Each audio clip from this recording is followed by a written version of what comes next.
My son, Nick, became addicted first to marijuana and alcohol, and then heroin and cocaine and every pill you can name, and then finally crystal meth. And I thought, he was the one with the problem. He was the one who needed help.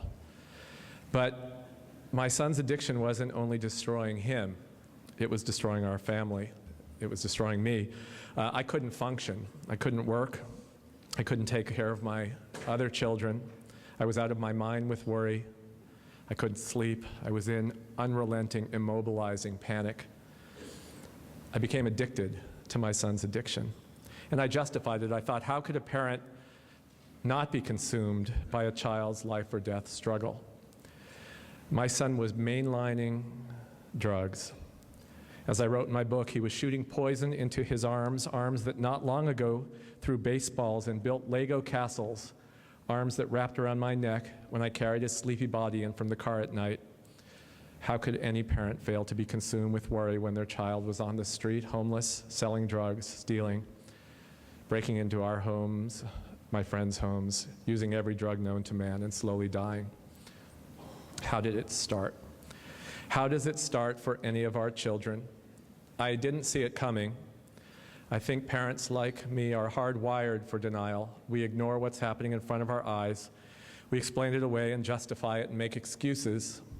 I was in denial about Nick's drug use. I thought and I really believed it could never happen to us, not to my son. Nick was born in Berkeley.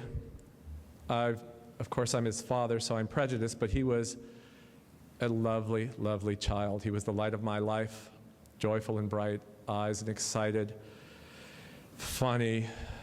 He had his own style. For a while in kindergarten, he wore tights to school, and the kids would tease him and say, only girls wear tights. And he said, Superman wears tights. Batman too, I see. Another time he was asked to write about himself and to fill out a questionnaire, where he was from, whether he lived in a house or apartment. He was asked his color, and he answered thoughtfully, beige. Parents, we look to these external barometers to tell us how our kids are doing, to reassure us. And from the external barometers, as Nick grew up, he was doing great. He was a good student. He had lots of friends. He was an athlete on the varsity swim team and the water polo team, and he was a journalist on the school paper. But he also started, very young, using drugs. In high school, he was caught smoking pot, and I took it very seriously. I grounded him, I talked to him. I went to see his teachers and a counselor, and they said to me exactly what I wanted to hear. They said, Nick is a great kid.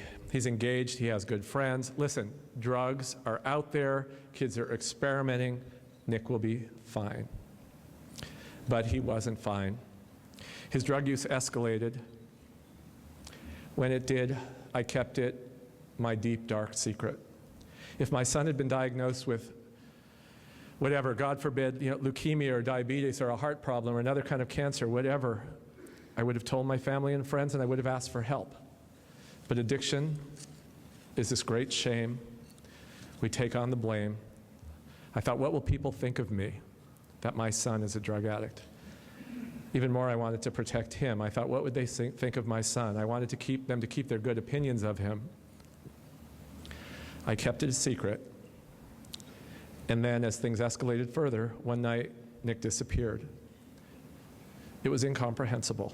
He was supposed to be home at 11, then it was midnight, then it was 2, then it was 4 in the morning, then it was 6 in the morning, and I did what parents do when we don't know where our children are. I imagined horrific scenarios, the stuff of CSI. I got on the phone, I called his friends' parents, I called the police to see if there'd been an accident. I called the hospital emergency rooms. No one had seen him. Any parent who's been there knows the horror. And it continued for a full day, a full night, and another and another. Where was my son? I made those phone calls again to the police. I called the hospital emergency rooms again, and one of the attendants who answered the phone said, well, Mr. Sheff, have you tried the morgue?